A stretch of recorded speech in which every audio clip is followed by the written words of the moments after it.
कि यह कानून जो देश में बना है, संविधान बना है, इसके विरुद्ध में वहां पे ये ईसाई मिशनरी जाके कोर्ट को गुमराह कर रही है। माननीय high court, supreme court bar बार बोल रही है आदिवासी अगर ईसाई बनता है तो उसको आदिवासी होने का लाभ नहीं मिल सकता। कई फैसले हो गए ऐसे। सरकार से मांग है कि इनको सूचीबद्ध करके ईसाई सूची में डाला जाए। ये कानून जो धार्मिक स्वतंत्रता अधिनियम है, इसको उम्र कैद में बदला जाए। इसीलिए तैयारी करना है, घर घर गांव गांव। ये एक छोटा अभियान आंदोलन है। बहुत बड़े लेवल में देश भर में अगर कानून खत्म होगा तो फिर उग्र आंदोलन करेंगे, सारे चर्च तोड़ देंगे हम। धीरे धीरे समाज में देखा गया कि धर्मांतरण करवाया जा रहा है। हमारे धर्म से अलग करके हमारे ही धर्म के खिलाफ अपने ही हिंदू को ईसाई बना के उनको यहाँ धर्मांतरित किया जा रहा था। ये लड़ाई बहुत समय से लड़ते आ रहे थे, कई वर्षों से चल रही थी, लेकिन हमने इसको थोड़ा सा एक रूप बदला है। रूप कैसे बदला है कि ताकत से अगर लड़ेंगे तो इसमें मुस्लिम ईसाई इनका ही फायदा होता है, क्योंकि झगड़े का केस बनेगा और 10 कार्यकर्ताओं पे आमने सामने एफआईआर होगी तो कार्यकर्ता घर बैठ जाएगा। तो किसी भी समस्या का एक हल होता है।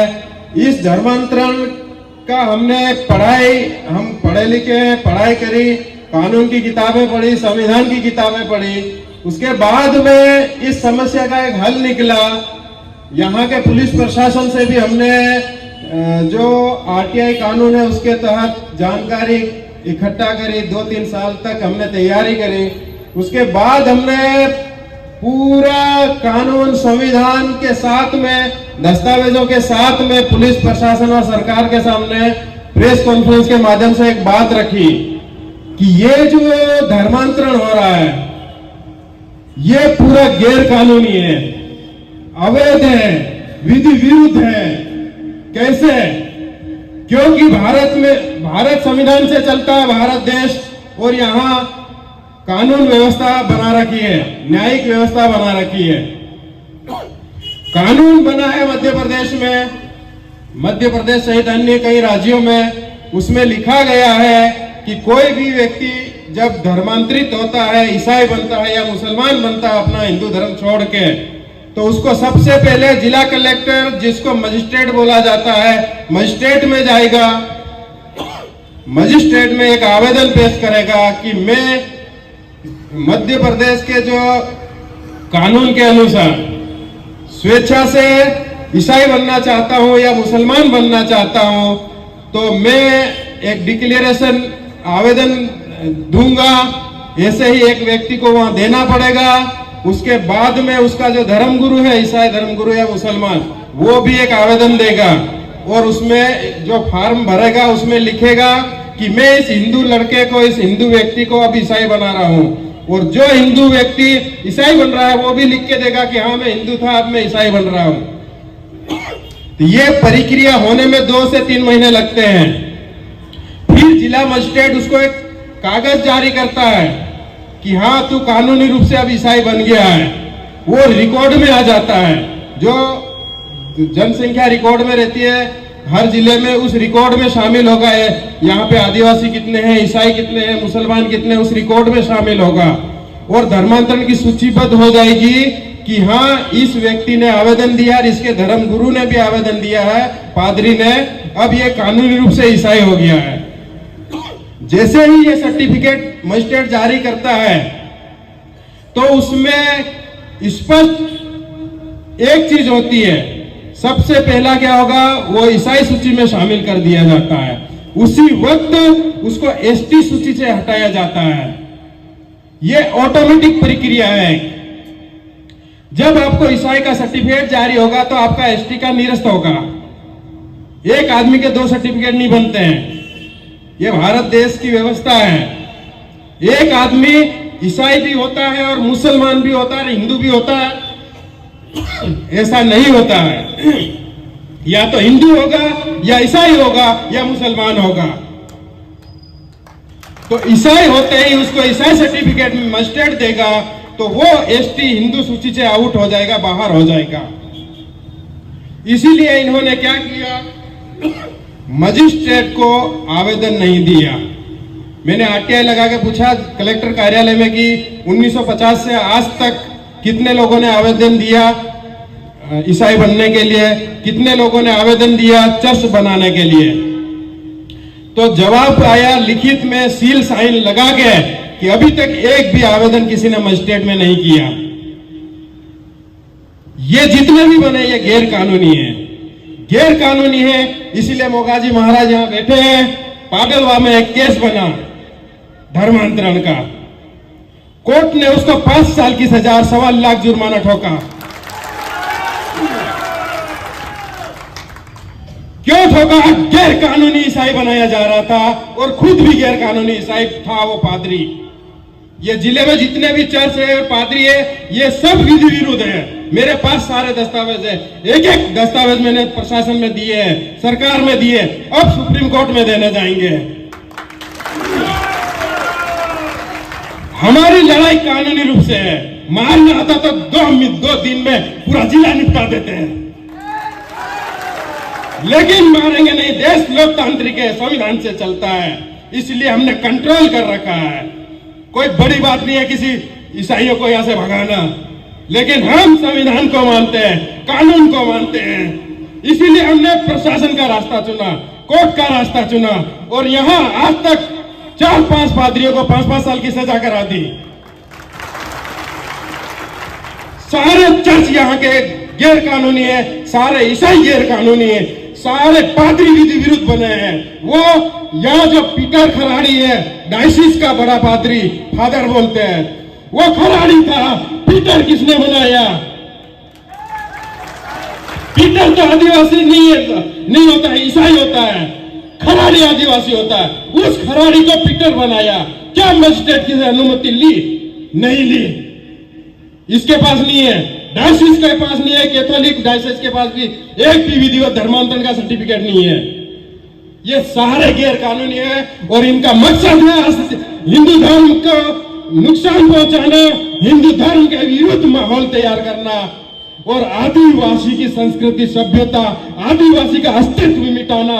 यह मिशनरी का षड्यंत्र है। आप आदिवासी तब तक हो जब तक हिंदू धर्म के देवी देवताओं को पूजते हैं, तब आप एसटी हो, तब आपकी जमीन कोई नहीं खरीद सकता। जैसे ही ईसाई बनते हो आपकी जमीन, आदिवासी की जमीन आप ले जा नहीं सकते हैं, जमीन छोड़ के ईसाई बनना पड़ेगा। ये कानून बोलता है। तो ईसाइयों को सजा हो गई कानून के अनुसार। मध्य प्रदेश धार्मिक स्वतंत्रता अधिनियम के अनुसार झाबुआ कोर्ट में 5-5 साल की सजा। ये पूरे देश के ईसाई इकट्ठे होकर कहां गए हैं? Supreme court.